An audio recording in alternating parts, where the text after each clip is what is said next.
ধাঁধার শেষ অংশটি ছিল পূর্ণিমার রাতে সে পথ দেখায়, প্রথম প্রহরে ছায়া যেথায় মেশায়। সেদিন ছিল পূর্ণিমা। অয়ন গভীর রাতে চিহ্নটির কাছে ফিরে এলো। রাত ঠিক 10টা, অর্থাৎ প্রথম প্রহর। আকাশে গোল থালার মতো চাঁদ, বাতিঘরের ভাঙা অংশ ভেদ করে চাঁদের আলো এসে পড়ল।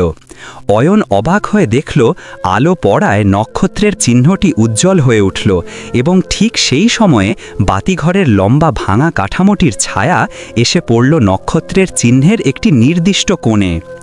ঠিক যে বিন্দুতে ছায়াটি নক্ষত্রের কেন্দ্রের সঙ্গে মিশল, অয়ন সেখানে মাটি খুঁড়তে শুরু করল। অল্প কিছুক্ষণ খোঁড়ার পরেই তার কোদাল একটি কাঠের বাক্সে ধাক্কা খেল। উত্তেজনায় কাঁপতে কাঁপতে অয়ন বাক্সটি টেনে তুলল।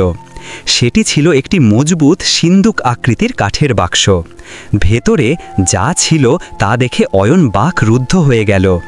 বাক্স ভর্তি ছিল প্রাচীন রৌপ্য মুদ্রা, চুনি পান্নার অলঙ্কার এবং একটি মহামূল্যবান সোনার নেকলেস, যা নাকি কোনো এক হারিয়ে যাওয়া রাজ্যের শেষ রানীর ছিল।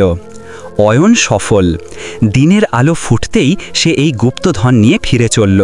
নিঝুম দ্বীপের সেই রহস্যময় বাতিঘরের গুপ্তধন তাকে কেবল সম্পদই দিল না, দিল এক কিংবদন্তি প্রত্নতাত্ত্বিকের সম্মান। আর সেই সঙ্গে সে শিখল, স্বপ্ন আর জ্ঞানের সঠিক সমন্বয়ে পৃথিবীর যে কোনো রহস্য উন্মোচন করা সম্ভব।